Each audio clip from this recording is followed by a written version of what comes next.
Ethan, you good? Hello. Welcome to the third episode, bro. It's a pleasure having you. You're honoured. It's a pleasure. Right, so first of all, state your name and what you do, just so the people know. Can we start again? I didn't realise we live already, Nah, bro. this is an interrogation, mate. Let me compose myself. A little water and that. Hold on. Bear with me. 45 seconds in. Pressure. So I'm Ethan Asante. I run a company called Toby Creatives. Couple other companies that Can we start again, bro? I'm not ready at all. No, man, it's got to flow naturally, man. It's cool. Jesus. You're doing all right. First of all, I want to know how you came up with the name Toby Creatives, yeah? Because when I first met you, I thought it was called Toby. That goes for everybody. Everybody seems to have a little stint where they think my name's Toby. So, Toby Creatives, funny enough, Toby initially was a charity initiative that I came up with. Okay. To basically, I'd say, broaden the perspectives of people coming from disadvantaged backgrounds. So Toby actually stands for Think Original, Be Yourself. I'll say. And basically the whole premise of it was basically exploring the whole concept of the way that in today's day and age there's so many other ways that you can make money.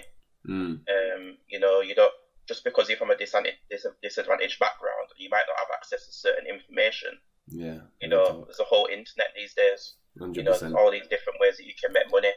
So I kind of just wanted to get across the point to people that despite where you come from and despite, the influences, the bad influences that might be around you, Boom, kicking it off yourself. like that. Yeah. Original. I love that. Come on. I love and that. Then, Toby initially started off as a clothing line, as most people know. Yeah. Toby Inc. How did that do, by the way? Like, obviously, I know the clothing industry is so oversaturated and it's such a tough industry, so you really need to know your audience and your market before anything else. Yeah, so my background, how I kind of fell into the clothing industry by accident. I think, as you know, I used to work for a clothing manufacturer. I was working as a sales manager, going freelance as a creative for a clothing manufacturer company, which did very well. I used to work with some very big names like Jim King, the Lab London, a couple of other brands that you see in like Foot Asylum these days, and it was a good experience actually. And in the end, I ended up getting made redundant from the company as the company ended up going bust.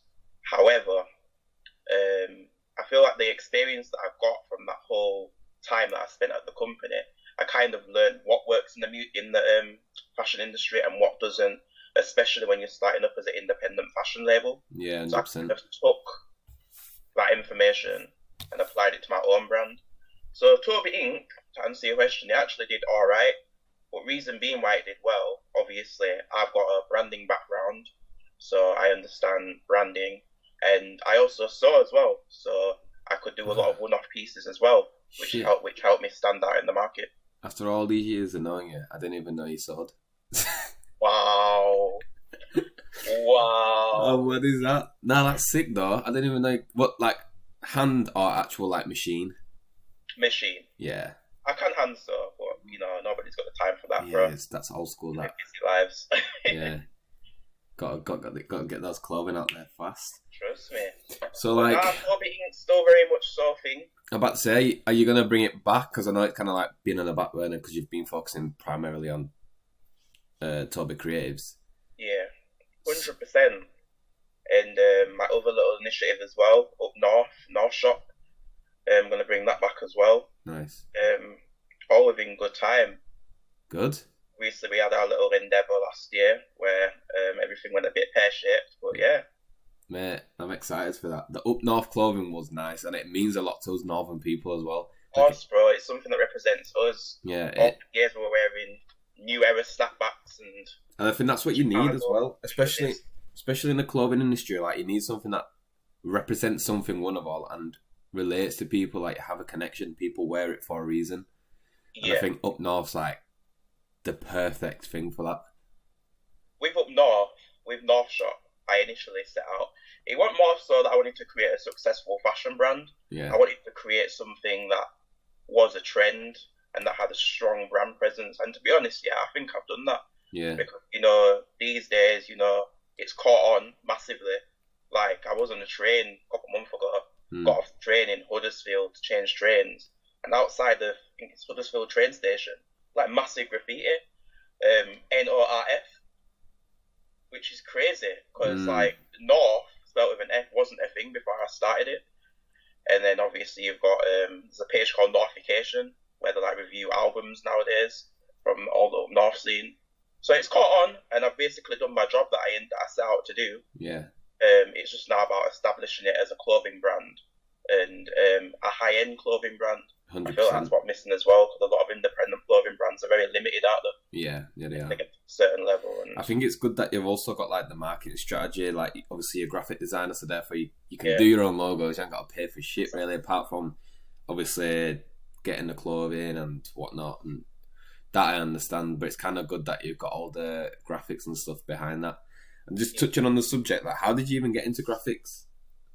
How did I get into graphics? I think graphic design was probably the best thing that I actually learned in school. Oh, so you learned it in school? No, wait. So it wasn't even directly graphic design that we learned. So I'm not too sure if you remember, was it Adobe Flash? People used to make games on it and stuff like that. Yeah. So I think we had like this one IT lesson in like year 9. I've been like year 8, year 9, yeah.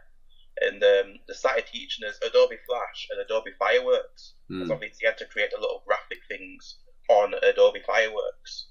And I started playing around with Adobe Fireworks after we got taught the basis of it in class. And I kind of went away, downloaded myself a cracked version back in the day, LimeWire. As you do. As you do. And I just kind of figured it out at home. And at the time, I think I started making MySpace layouts for people. Mm-hmm. So from MySpace layouts, MySpace, back in the day, bro, I gravitated to doing people logos, cover arts, for the music. Who do you work with the most? Like, what's a market that you really want to get into the most? Well, the market that I've kind of established myself in is product development. Mm-hmm. I do a lot of like product development for a lot of cosmetic companies, actually, weirdly enough, which I kind of fell into by accident. So I did a bit of work for a pretty big makeup company under an agency I used to work for, called Contour Cosmetics. They're pretty big. They've been endorsed by like Kim Kardashian and stuff like that. Yeah. And since I did that, I don't know, it's kind of weird. Like, I never really set out to conquer the cosmetic industry market, but companies have just kind of come to me. It's a massive industry as well. Yeah, 100%. And I kind of enjoy it, weirdly enough. I think creating packaging for companies and developing a whole brand from scratch is quite refreshing. Yeah, and obviously, you can walk into a shop and see brands that you've created. It's creative, 100%, because you're creating someone's... End of the day, when someone buys that product, they buy it because of how it looks. Exactly. So it's a massive job you're taking on, to be honest. Exactly. And a big responsibility. So what's the end goal? Because I know obviously you're going through stages at the moment and you're so fucking very young, like I am as well. Like, exactly. Where do you see yourself? Because graphic design is such a broad subject and you can do so many different things. Yeah. Like what's your main target? What you're trying to go in? What direction? I think something that we should focus on for this video as well, to say to other young creatives as well. At this moment in time, I think like a lot of us, I'm kind of like remodeling my business, whereby I feel at this moment in time, I put something on my Instagram not too long ago, on my Instagram story, and it was basically about how in this day and age that we're in right now, I think it's a lot less about the success that we have as businesses and more about our significance that we have in the industry and in the world. Yeah. So you're giving back. It's having basically a people's first approach to whatever service you're giving out to the world. Yeah. So what I'm trying to do, I'm trying to basically remodel my business around consulting, so consultancy. Yeah. And obviously, I have all my underlying services like graphic design, digital marketing, photography, all these other things that I dabble in. Yeah. However, I kind of want to offer a consultancy service to businesses, and then all the other services that I offer kind of follow suit. Yeah. Does that make sense? That makes complete sense. And it's a smart way of doing it as well, considering, like you say, you do quite a lot of different things. It's not just graphic design or this, that, and the other. Like, you've kind of done it all, and you put it all into one package, I guess, like you said. So it's definitely a thing that I can see work 110%. So what got you into photography as well? Like, you do quite a lot of things, so it's a lot of subjects that we're going to be going over. Like, this is another thing that we can talk about as well for young creatives. Like, at the same time, it's great that I'm like so versatile in all the things I do, but at the same time, it's a big hindrance. It is. It's a massive hindrance. It's because you kind of like. It's one of those things that it can confuse you at times, because one thing you might be loving photography and thinking, oh, I don't want to do graphic designs, or you might start neglecting graphic designs, even though you've got like loads of jobs to do and stuff, and then like it's a confusing one if you've got loads of things that you're interested in, because you start to lose interest in other things when you gain more interest in the other. Does that make sense? That makes a lot of sense. Because it happens a lot, and that's why I'm trying to really just focus on filmmaking and doing stuff that really and truly I want to do as an end goal. Like, I've done a few different stuff. I've done a tiny bit of photography, but I already know it's not what I want to do. It's not my thing. Filmmaking is, and also I've stopped working with a few people. To be fair, I've stopped working with a lot of brands that just want simple videos, like videography work, because end of the day. I was watching your previous Socialcast with episode 2 with Brad Woods. Yeah, and you were saying that you kind of want to establish yourself where, you've got full creative control 100%. over all clients that you work with. And I understand that, bro. Because it's like, when somebody hires you, which brings me to my next point, they're hiring you as you're an expert in your market and industry. So if that's the case, you're hiring me for my expertise. 100%. Not because, I can just get the job done. Exactly, yeah. So what I was going to say is, while I was looking at my phone, rudely, I read an flash article. Is on, by the way. Your flash is on. Oh, man! You're probably looking at your battery thinking, why is it going down so quick? That happens. But I read an article the other day, and basically it was about establishing yourself in your market as an expert. So as you know, at the moment, with a lot of young creatives, you see that it's become more of a battle of price, I guess. Yeah, it is. So explain what you mean by the prices situation that you just talked about, because I do understand what you're trying to get at here. So just go a bit more in depth. 100%. So over the whole lockdown period, I've been doing like a lot of research. As I say, I want to re-establish my business as more of a consultancy agency with underlying like digital marketing services. Yeah. So I was reading this article the other day, and it was about. In fact, let me bring it up on my phone. It was about 90% of designers essentially competing on price. Mm-hmm. And by that I mean, well, I'll say how I perceive that. So at this moment in time, the digital marketing industry is one of the fastest growing industries, I'd say. 100%. And there is right now. 110%. So every day you've got like a new graphic designer or a new videographer that's popping up on Instagram, or a new photographer and what have you. And a lot of people are starting their own agencies. Mm-hmm. The problem is, in life, the younger you are, the less responsibilities you have. So I can fully understand like how we've got to this point.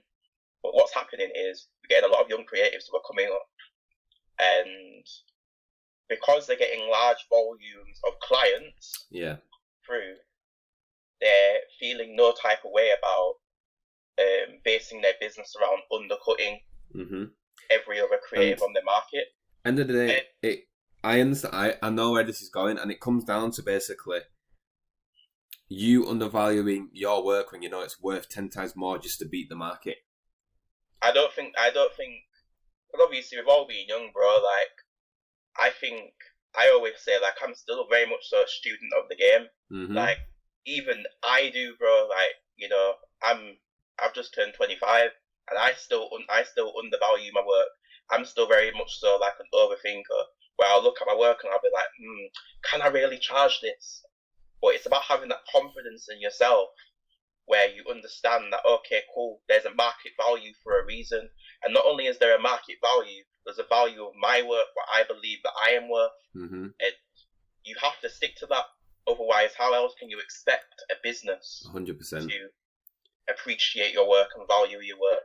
So what's happening essentially at this moment in time, and my advice that I'd give to like any other young creative, I'd say, I'm pretty sure you'd agree, you know, it's best off to start from the very drop of you coming out as a creative, mm-hmm. establishing yourself, establishing the precedence with your client base of exactly what you are worth and what your values are as a business. 100%. Like, you know, you can do this all day, every day, where, you know, you're doing videos for people and you're charging them 50 quid, 75 quid, whatever, and undercutting everybody else in the market.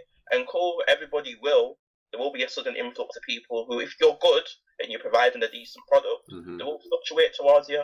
But where's the longevity in that? Yeah, it's not. And then obviously, as you grow as an artist or grow as a creator, your prices, obviously you'll want to boost your prices up, and especially when you have other valuables that you have to pay for. So when you get older, you got phone bills to pay for, you got car insurance, you got your car to pay for, you got rent if you're moving out or stuff like that. So it's kind of like you cannot live off £75 per video, and if you was to, then you're gonna have to do a hell of a lot of work, and you're putting yourself under so much pressure for stuff that you're actually undervaluing anyway, because video production is something that's so undervalued, I believe, to the point where it's kind of like a mockery. Like, I think I'll say this as well, I think a lot of people do need to know this. I think a lot of us are undervaluing ourselves without even realizing. So I was definitely undervaluing myself, and I'd say I was making myself very ill. Yeah. Like I'm a person where, obviously you know me, so anytime anybody would call my phone, I'm always working. Mm-hmm. Like, my mum's somebody who always says this to me. She's like, like, if you actually work smart rather than working hard, mm-hmm. you'd have been a millionaire a long time ago. Yeah. And it's so true, because for a long time I was just doing loads of little jobs. So little jobs which, you know, might equate to, you know, young like £25, £50, you know, £75. And on paper it looks good. Like, if you're looking from the outside in, you're like, you know, Ethan's smashing it, Toby Creatives is smashing it. Yeah. However, financially, on paper, it's different. You're not, because, you know, I'm undervaluing my services. Yeah, and I didn't see the full podcast, but I saw a snippet of it, and from then it's really stuck with me, and I've stuck by it since then. Because it's basically a guy explaining, like, they're doing a little role play and they're rolling out a situation where this business has approached a videographer for a video. And so to break it down, he says, I've only got £1,000 budget to play with. And the videographer's value, he believes his value is 4,000.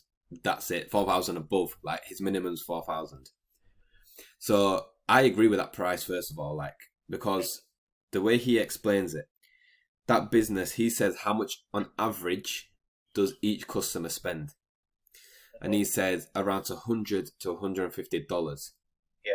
So he said, all right, so from my video, if I bring in 3 new clients a week, just a week, and if you times that by 4, which is obviously how many weeks are in a month, so let's say 3 people come in, that's $450 just in 1 week.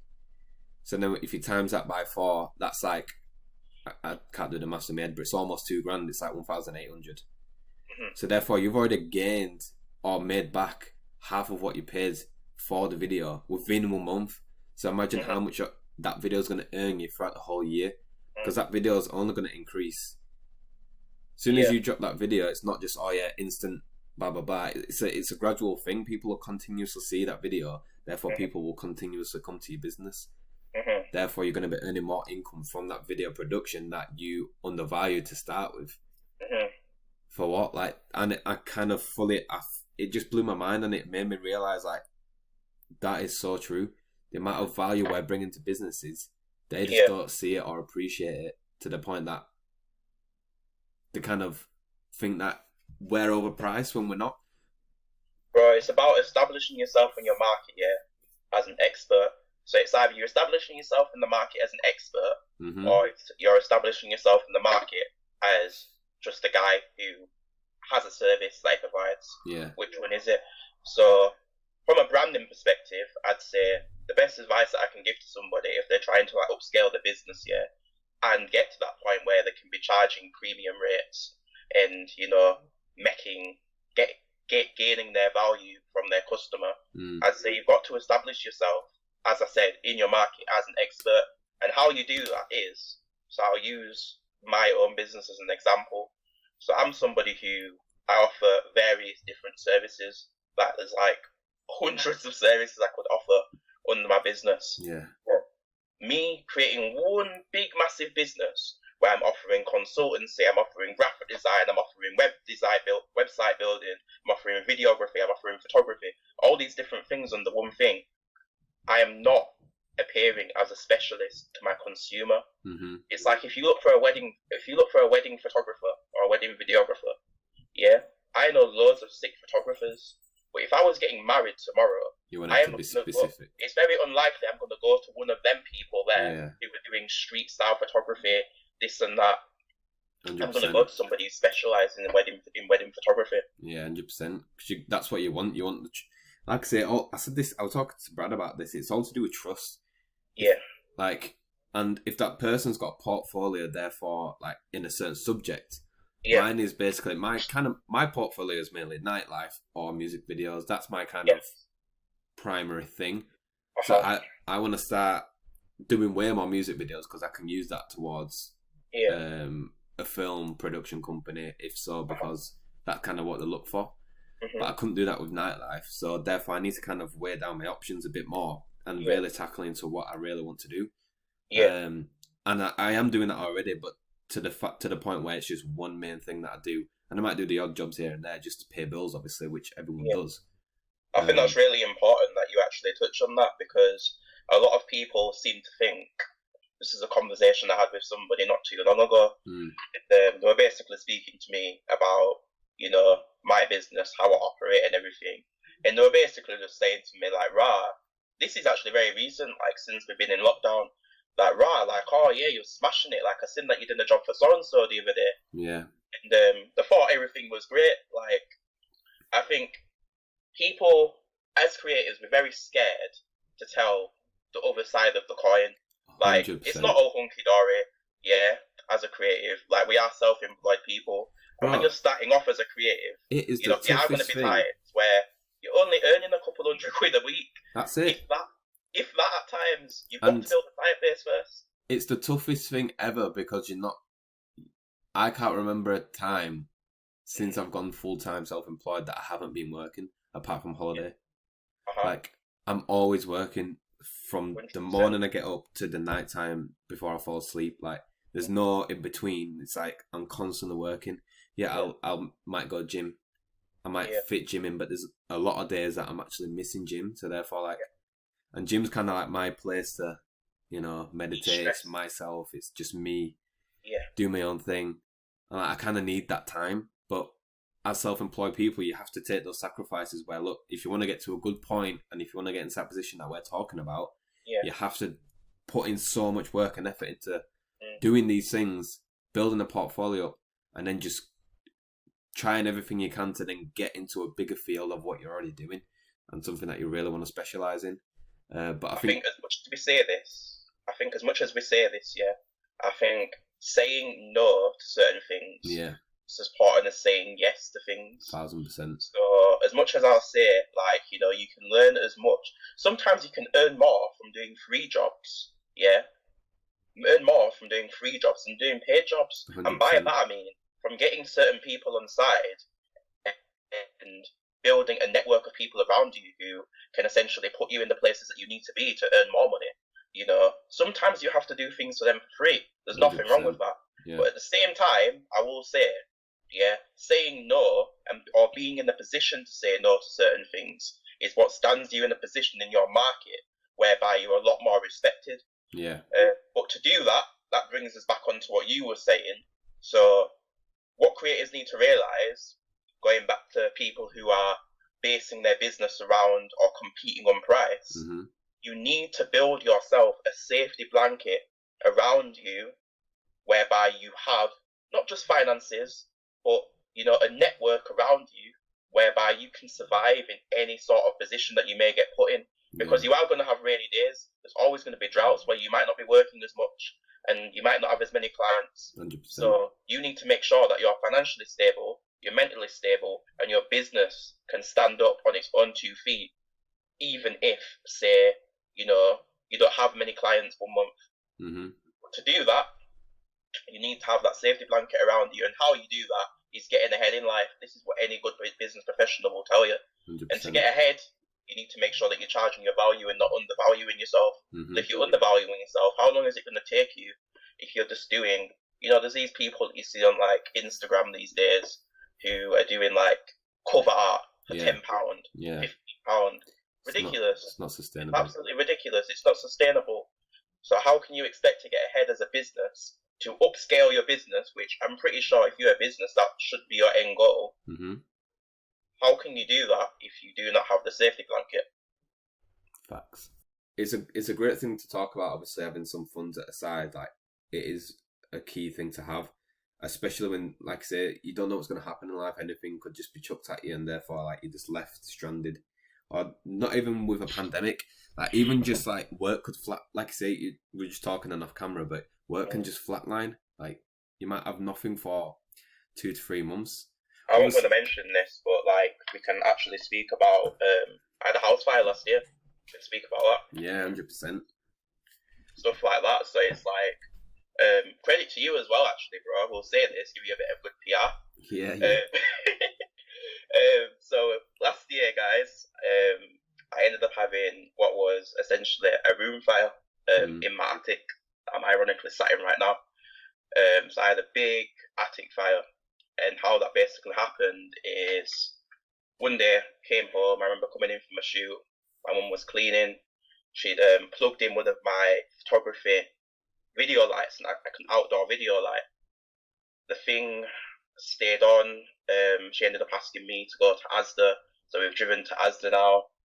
Whilst we was at Asda, this light, which had been left plugged in, overheated, fell onto my linen bin. Everything went up in flames. I lost camera equipment. My whole wardrobe burned. As I mentioned previously on this episode, I've got 2 clothing lines. I had thousands and thousands of pounds of stock that burned. And everything just seems a little bit grim. Everything did seem a little bit grim. It was grim. And it was a lot to come back from. But we'll just touch on like camera equipment, for instance, because obviously I was left with very little, if any, camera equipment. And what happened is a friend of mine, shout out Josh, J Depps, he lent me a 7D, a Canon 7D, which isn't amazing. It had its faults. It was very faulty. Shutter speed was absolutely disgusting. Oh, I remember that. Remember them days. I remember the time actually you figured out how to do it normally though. You're like, this is awful. And then one day you just did something. It's like, oh shit. The time where I just ordered my new camera in it. Yeah. Yeah. That was jokes. Yeah, it was absolutely awful. And I was running around with a Canon 7D, and was it a standard lens? Yeah, I think it was. Oh, no, it was a standard lens. And I had a 24 to 105. Shout out King of the Hills. Yeah. Sorry to be giving clout to other platforms, but shout out James anyway. That's what it's here for, bro. Yeah, shout out James anyway. He lent me a 24 to 105. So this is basically the premise of what I'm saying is, it's really good that other creatives can come together and help each other out. But one thing that I'll say, big up Tom, when things like this happen to you in life, regardless of you're a creative or like a normal person or whatever, you really do realise like who is really there for you, and you realise like how real the world really is. And one thing that I will say is, as much as bad things are going to happen in life to all of us, you do have to take a sole responsibility for whatever happens to you in life. Like, nobody can change your positioning in life but you. 100%. But saying that, Tom was there throughout the whole experience of me going from me having my house fire to me finally getting paid out, which took a ridiculous amount of time. They get paid out to like the August or something like that, which meant that business was very much so, or could have been on a standstill, but I didn't kind of let it affect me. So as to how Tom helped, he didn't really do anything significant as such, like where he was like throwing me thousands of pounds or whatever. He never gave me any money or anything like that. But what he was just there. And obviously, when all this happened, I never really broadcasted it over social media. Nobody really knew as such in the public domain, unless you knew me. But it was a very low time, as you can imagine. 100%. And you know, I remember, bro. We was with each other almost every day at some point, and driving down to mad shoots and bring you down to Birmingham just to get you out of the house and exactly pay for Nando sometimes and all this shit. Like, I just wanted to bring you along with me, and not even just because of that situation. It's because I really did find a friend during this time, and I just think it's a good subject to be talking about. To be fair, because when times do get tough, you need to be able to support your local creatives rather than thinking. But at the end of the day, we are just human. We might be great human beings that do amazing things for businesses and make people very rich. But at the end of the day, we are just human beings, and mental health is a real thing. 100%. So what I'm basically saying is, without people like Tom in that instance, like, you know, okay, cool, you know, all it was is we were just going on shoots together, you know, just doing creative stuff, chilling, going for food and stuff. But as for my mental health at the moment in time, it played a massive part, because without you, bro, like, who knows what kind of dark place I could have got myself into. Yeah, like, 100%. If somebody else was to have gone through the same thing as I went through, you know, let's just be real about it, bro. Like, you can think that you're as safe in life as you want to think, but the truth of the matter is, bro, every day your savings are going down and down and down and down and down. And that's people might ask how, because obviously, one thing that I didn't mention, one thing where I'd say my faith in God, if you want to call it, I'm a strong believer in God. So when my house fire happened, as much as I mentioned everything burnt in my room, one thing that weirdly survived is my iMac and my hard drives. I found that absolutely bizarre. Like, there's a video of my room when I first went back inside it, and everything was smoke damaged. Windows were cracked, walls were burnt out, all the insulation was burnt, my wardrobe was burnt, clothes, everything was smoke damaged or burnt. Yeah. And then my Mac, which at the time was covered in soot and all this black stuff and everything, which you can imagine, as well as my hard drives, somehow when I took it out, and I ended up living at my uncle's house for 2 or 3 days to get myself sorted. When I plugged it in, everything just worked like it was normal.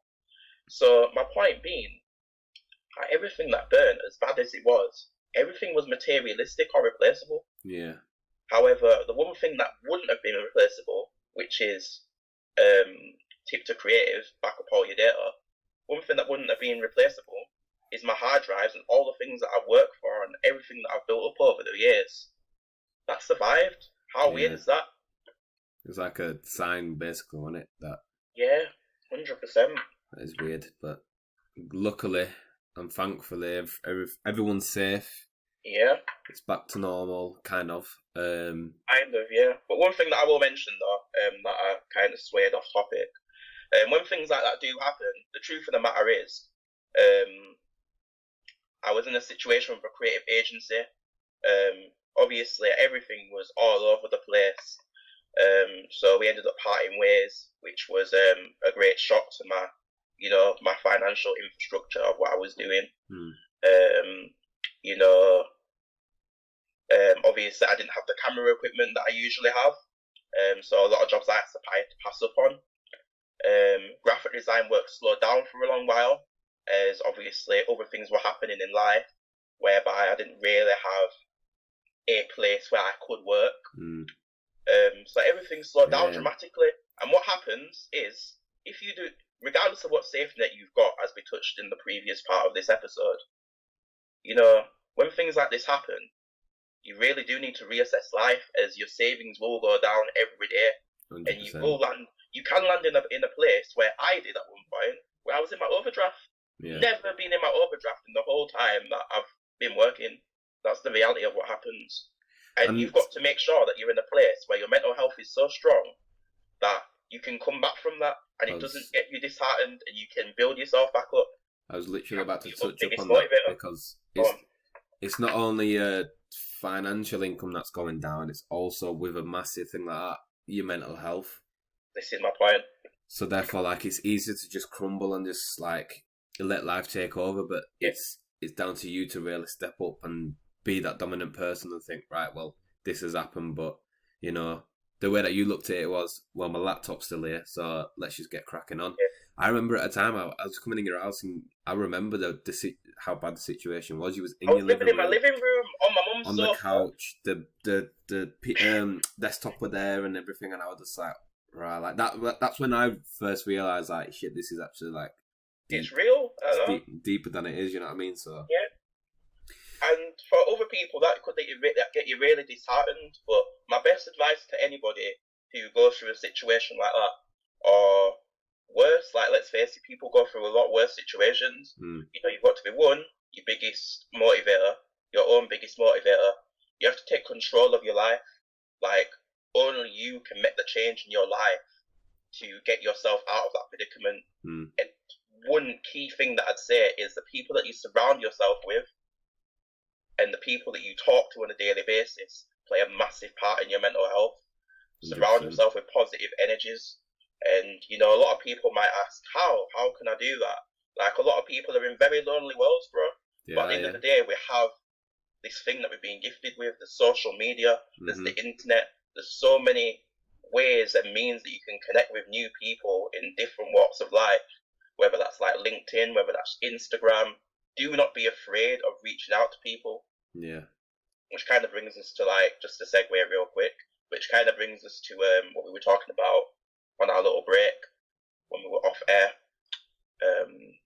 about the importance of reaching out to people as creatives. Yeah, 100%. I'll let you start that one off.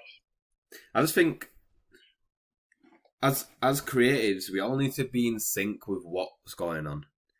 I believe, especially within a community, like, obviously West Yorkshire's a very tight and small place, so therefore we kind of know not everyone, but a lot of videographers that are doing well for themselves, yeah? So I believe, like, as creators, we all need to come as one. First of all, to just help each other, like, and just support each other no matter what. And second of all, like, have this formation where we're all just as good as each other, therefore we all should have like a bracket of, right, well, we can't be doing this because it's undervaluing our business and breaking other people's. I don't want it to sound too bad or too, you know, like, whatever. No, but I think we've got to be very real about it. Everybody has to be very transparent, because the long and short of it is, like, this is the best. This is probably going to be like the soundbite that you can use to promote this. So it's like, we have to be very real. Like, in this industry that we're in right now, every day there is a development in technology where you've either got development in AI technology, which is going to highly affect the photography and videography industry. You've either got a development like, you know, have you heard of Canva? Canva's just popped up. No. Canva's like, basically really template based, and it kind of emulates what Photoshop does, but on a basic level. Okay. So there's that. Obviously, there's Fiverr, most popular one, and there's all these different things where. What happened there? I don't know. You've kind of disappeared. What happened? Oh, I don't know. Oh yeah, what has happened? Oh, you're back. Oh, my camera's frozen. Mine, I didn't even realise. Oh, mad. What's going on? I can see you now. What's going on here? The camera's on overdrive. That's where it is, bro. It's getting heated. Oh, really? Jeez. I'm joking. You know, we've got to face reality. Right now, we're in an age where technology is growing fast. Advancing faster than any of us can imagine, bro. Yeah. Like AI technology, massively affecting the video and photography industry. The one thing that I kind of want to say, I don't know if it's a disagreement or not, but I always think that the video, no robot can kind of take over what we do. There's robots that can enhance certain movements and shit like that and make it look cooler, but we're always in control of it. And I feel like video photography and graphic design production work is something that's an industry that can never kind of die out. It's someone always needs a video to be done. Someone always needs photography for a product. Someone always needs a logo to be made, or a website, or you know what I mean. There's always something for us to do. It can never die out. But what can happen is the value can drop dramatically. 100%. Which is what I think you were trying to say on the last half, whereby you was trying to say, as creatives, we all kind of need to come together and kind of be in sync. Yeah. Regards to the value of our product. So 100%. like you were saying, did we say it on the last half or we were saying it off there? We all kind of need to come together and say like, listen, we need a set of precedents whereby we charge a minimum of this for this service, nothing under. Because if we don't do that, bro, the reality of it is, as I was just saying, all these things that are popping up like Fiverr, Canva, all these other template sites and everything, it's kind of making the general consensus of our consumers undervalue our art. So it's like with Fiverr, it's a good and a bad thing. Like I get it. Fiverr's a really good thing in times right now. It is, but it's a bad thing in terms of undervaluing your worth. So that's what I mean by it. So like, it's a really good website and it's a really good way that people are making a living from. But it's not a living that they're making from. It's like a side hustle that they're just doing, which is fair enough. Cool, do that. But the way that people see it is, oh, well, I can get a website for 20 quid on Fiverr, so why am I going to pay you 200? When it's not going to be the same standard. People don't realise that. They just think, oh, 20 quid, let me just chuck it there. But the standard is going to be completely different to what you're going to pay for someone that is, one, independent and not just on some dodgy it's not a dodgy website, but a website where it's all kind of like pre-made stuff. At the end of the day, bro, you're paying for the service. So if 100%, somebody were to come and to the time. If somebody were to come to me for a logo, and somebody were to go to Fiverr for a logo, the difference is, like, all my clients can vouch for this. If you come to me for a logo, you're not only getting a logo, you're getting a consultancy service. So you're getting advice from me based upon my experience in the industry. You're being told what's going to work, how it's going to work, and how you can execute your logo. Like, anybody can do a logo for you, but as to how your logo is used and how you can make it effective to your business, you don't know that on Fiverr. And also, Zach, I'm about to say that. I also think that Fiverr's very limiting in terms of working with the actual creator. Yeah. When you're working with a independent business like mine or yours, we have that personal communication. We have that interaction of, right, well, what do you want your business to be? Oh, poor connection. Great. Let's just see if it connects. Let's put that down. Let's call him again.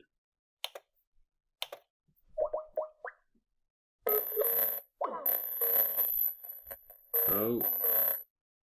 What's going on?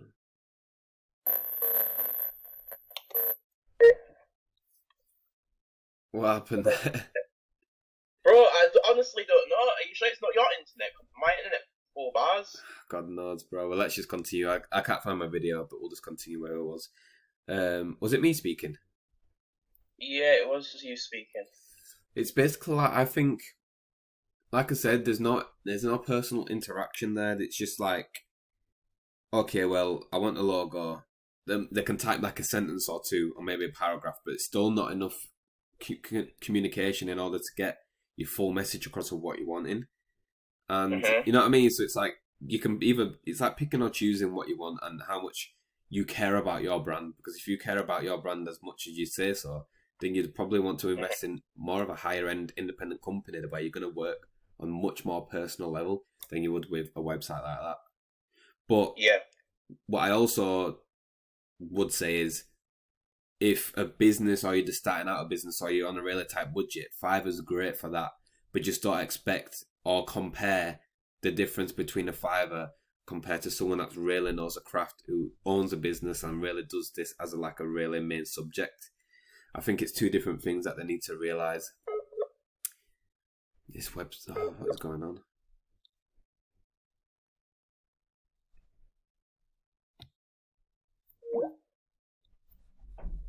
So yeah, basically that's my point. I mean, I was talking when it all lost connection, but I got my point across anyway. Yeah.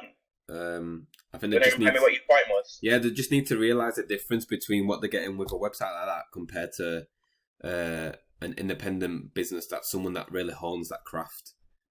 Yeah, exactly. Like at the end of the day, it's either you just want the service, or it's either you want to be.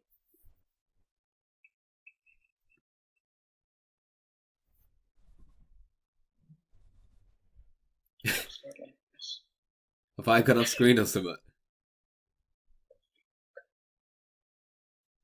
Bro, oh, you back. Wow. Just keep talking because I can hear you, bro. I can hear you, so it's cool. Yeah. So basically, what I was saying is,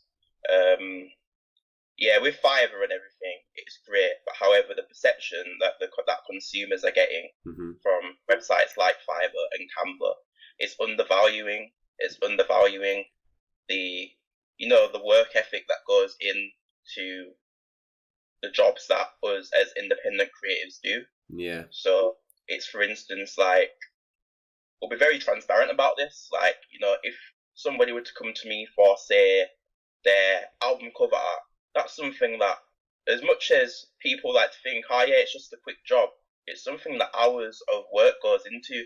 Even 100%. If, like, the majority of those hours is just the thought process behind it. Yeah. But, and to be honest, like they need to realise as well, though, like, touching on the cover art or whatever, like a quick edit, the reason why it's quick is because we've took years to get good at what we've done. So therefore, it might only take an hour to do. But like I said, the thought process also takes a while. But doing the actual craft might only take an hour, but it's took years to understand how to do that in an hour. That old quote, in it, like, it might be a 5-minute job. However, it's taken me years. Say with me, 15 years to learn this. Exactly. 10, 15 years. But that just goes over their head. I mean, I think they need to understand. I think that's why it's good to have something like this where people and creators can talk passionately about what they do. Transparent. So clients or whoever's listening can really fully understand. Even creators, because some creators don't understand how to. They're good at what they do, but they don't understand the business side of things. So I think it's really good to get the knowledge into people, so then they can finally understand why some creators get frustrated with other creators that really undervalue their stuff because of this reason. So I think it's just the people that do undervalue the service. If you're undervaluing your service right now, like, the long and short of it is, the thing is, you must be inexperienced, because I can't see any other reason as to why you would be undervaluing your service. Yeah, you might. If you want to offer an affordable service and that's your business model, it means that you still technically are inexperienced. Like, that's like the unpopular opinion. Yeah. Because the truth of the matter is, you'll know that, okay, cool, your business might be doing great now, as I previously mentioned, another part of this podcast. However, there's no longevity in it. Yeah. There's no longevity in providing affordable services. 100%. But one thing I would say is, we're not saying don't do any free jobs, because you need to know when there's an opportunity and when there's not. Like, you need to know when people are taking advantage of you and when they're not as well. So, like, I will do free jobs if I truly believe it's going to benefit my business. Yes. Only if I truly, truly, truly believe it's going to benefit my business. And that is very rare, because you only rarely come into those opportunities. It's about taking calculated risks. Exactly. On the other hand, do not ever undervalue your project if you can't see the opportunity just being a normal working standard job. But I think it's just good to end it on that, really. I think we'll wrap it up around here. But yeah, just kind of understanding where the opportunity is, and if that is the case and you know fully to your heart that it's going to really benefit you and put you in a different position in life, then go for it and probably do it for free. Thing to add, it's about monetizing your favors. Yeah. That's one thing that we can end it on. 100%. Monetizing your favors. So, as creators, we all enjoy what we do. Yeah. We can, in certain circumstances, be very giving people. Like, I know I'm a very giving person. Yeah, I'm a sucker people for that. get a lot out of me. However, it's about monetizing your favors, and this is something you learn as you get older. So, as much as you want to give, and as much as we might give, free services, as you can monopolize through building large networks of people through individuals that you work with. And this is just business in general. Like, don't even think that it's just media or creators, because every business does this. That's just everything. That's life advice. Like, you need to monetize your favors. Like, no matter if that's just like, you're helping your friend out who's setting up a car wash business down the road. Like, how is that going to benefit you 5 years from now, or a year from now even? Because at the end of the day, time is very precious. 100%. We see that right now, actually. We're in the middle of a pandemic. Let's not, shy away from it. Like, we realize just how precious life is. 100%. There's a lot of people, sad to speak, so to speak, that are losing their lives, unfortunately. Yeah. So you need to realize that, life is precious, time is precious, your time is valuable, and you need to monetize your favors, basically. 100%. It's true saying, time is money. Yeah, time is money. And 100%. It's also, another thing is, one thing that we'll touch on before we leave, as much as, time is money, and, it's great to monetize your favors and everything, one thing that we need to understand is, being a creative isn't always about, work. Rest is as efficient and as important as anything else when it comes to being a creative. And taking breaks. We see so many creators that get run into the ground and who fall off in their fields of work, because to be creative, if you don't have a clear mind space, and you don't have a clear mind to have a clear thought process, you're gonna get either ill or you're gonna fall off very quickly. Yeah, that's a very, very, very true point. That's a great point to end on. Yeah, that's good. Well, thank you for your time, Ethan. Honestly, it's been great chatting, bro. Not even with just the breaks and stuff like that. Just in general, it's just been awesome speaking. Skype hasn't really wanted to cooperate today, has it? I know. I don't know what was happening at the end. Apologies for the listeners and viewers. I don't know what was going on, but yeah. Top gonna work his magic anyway, and chop and screw and all these kind of things. I probably won't, because CBA with that. But it's been great chatting, brother, and I hope for anybody listening, any young creatives listening, this helps. Yeah. Jump through a couple of hoops and not make the mistakes that we might have made in that early days. Yeah, I think that's what it's there for, expressing our experiences and kind of putting it out there for people to take it as it is. I mean, you can take it however you want, but if anything, you should be learning from what we're speaking about, because this is personal experiences that we've gone through, that we're just trying to get out there to people for them to understand. Yeah, and we've been very transparent on this podcast. 100%. That's what it's about. That's what it's about, bro. One thing that I will say, no matter what you're doing in life, no matter who you are watching this, whether you're a creative or just a normal person going about their lives, not everything is what it looks like, especially on social media. Do not get caught up in this whole facade where you think, what you see is what you get. Yeah. A lot of things are made out to be a lot better than they are. Everybody's living normal life. As I mentioned, I went through a bit of a thing last year, which was hard to go through. And, as much as you can go up in life, and as much as you can, have your ups in life, you can have downs, and you can come down just as fast. So stay humble, and just be a student of the game and learn as you go along. Love that. Right, we'll end it on that then. Thank you, brother. Yeah, man. Take it easy. Been great. We'll see you soon once all this is done. We definitely will, bro. You take care of yourself. Stay blessed. You too, bro. You too. Bye.